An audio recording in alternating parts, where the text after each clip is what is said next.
Further rocket attacks were reported against Nahariya and a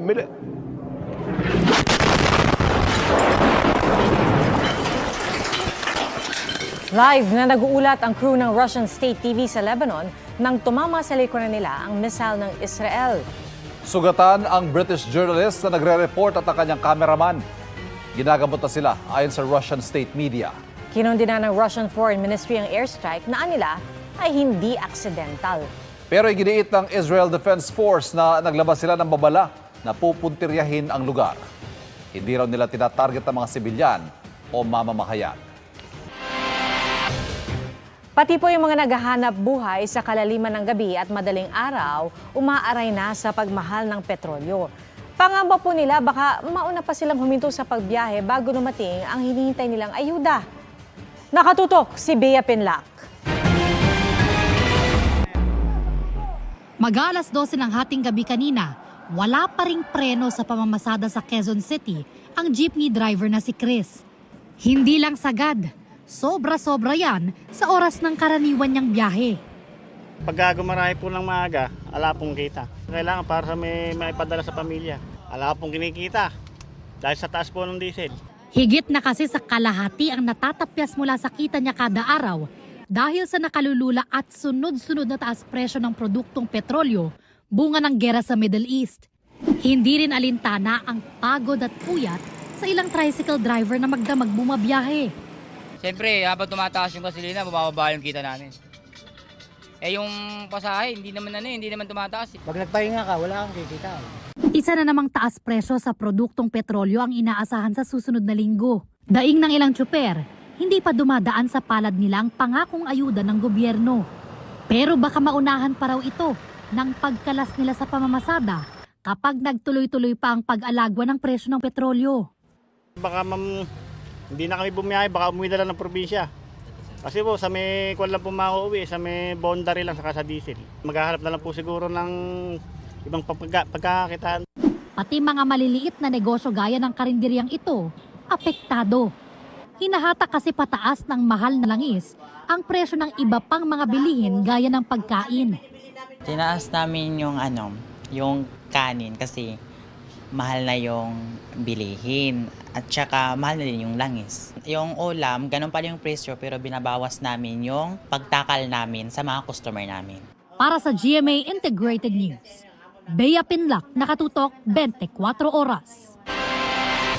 Napagkasunduan ng Amerika at mga kaalyado nitong bansa ang pagtatayo ng paggawaan ng ammunition sa Pilipinas. Sa inilabas na joint statement ng Pentagon o US Department of War, napagkasunduan ng mga bansang kasapi ng Partnership for Indo-Pacific Industrial Resilience na bumuo ng bagong programa para sa paggawa ng solid rocket motor. Gayon din ang pagtatag ng bagong pasilidad para sa pagbuo ng 30mm cannon rounds sa karaniwang ginagamit ng military aircraft at ground vehicles. Itinatag ng Amerika noong May 2024 ang naturang partnership na layong palakasin ng kooperasyon sa paggawa ng mga armas at kagamitang pangdepensa sa Asia Pacific. At para rin mapanatili ang mga military equipment sa mga lugar kung saan ito maaaring kailanganin. Sinusubukan pa namin kunan ng pahayag ang Malacanang. Ipinagdiriwang po ng mga kababayan natin Muslim ngayong araw ang pagtatapos ng Ramadan. Ang selebrasyon ng Eid al-Fitr sa loob at labas ng bansa sa pagtutok ni Jonathan Andal. Sabay-sabay na nagdasal ang libu-libong Muslim sa Quirino Grandstand ngayong araw para ipagdiwang ang Eid al-Fitr o ang pagtatapos ng Ramadan. Pinangunahan ng National Commission on Muslim Filipinos ang pagdiriwang. Nagtipon-tipon din ang mga Muslim sa Ilocos Norte, Bulacan, Maguindanao del Sur at Davao City kung saan ayon sa pulisya tinatayang mahigit 70,000 ang dumalo. Sa Zamboanga City, nagsama-sama ang ilang magkakaanak pagkatapos ng congregational prayer. Genuine compassion. Sa isang video message, nagpaabot ng pakikiisa si Pangulong Bongbong Marcos. Eid al-Fitr marks the joyful culmination of the spiritual journey. Families and communities gather in thoughts and thanksgiving as the virtues cultivated during Ramadan are the same virtues that will guide our nation.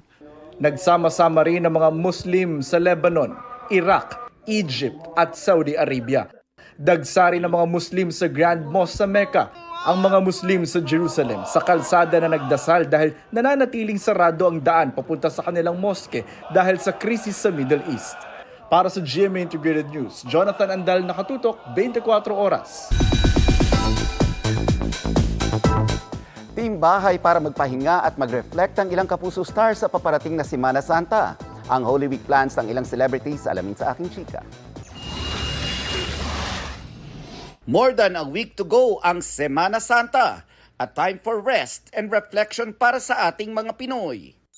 Kanya-kanya ng plano ang ilang celebrities tulad ni PBB Celebrity Collab Edition 2.0 Kapuso Big Winner Caprice Cayetano na travel papuntang Bangkok kasama ang pamilya. Si Jeneline Mercado at Dennis Trillo naman, i-enjoy ang quiet time kasama ang pamilya sa kanilang rest house sa Tanay. Pamilya din ang focus ni Kapuso star Barbie Fortesa saan niya ay rare opportunity para makapagpahinga away from her busy schedule. Minamaximize ko na talaga yung free time ko with my family because my whole family is here. My sister, my brother-in-law, and my nephew. So kami lagi magkakasama ng buong pamilya ko. So feeling ko yun na yung parang magiging pinaka Holy Week ko. Team Bahay ang mag-asawang E.A. Guzman at Shaira Diaz. It is time for silence and reflection habang kasama ang isa't isa. Etong Holy Week na to para din sa akin. Gusto kong magnilay-nilay syempre. Gusto kong ibigay kay God. Kasi yung mga nangyari the past few months, super blessed and especially the wedding pa lang na sobrang successful. Talagang lahat we lift it up to the Lord. Para kay Kapuso Global Fashion Icon Heart Evangelista, rest can wait.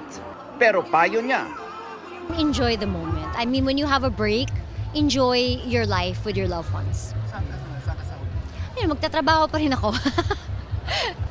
I won't be here for Holy Week. I have work.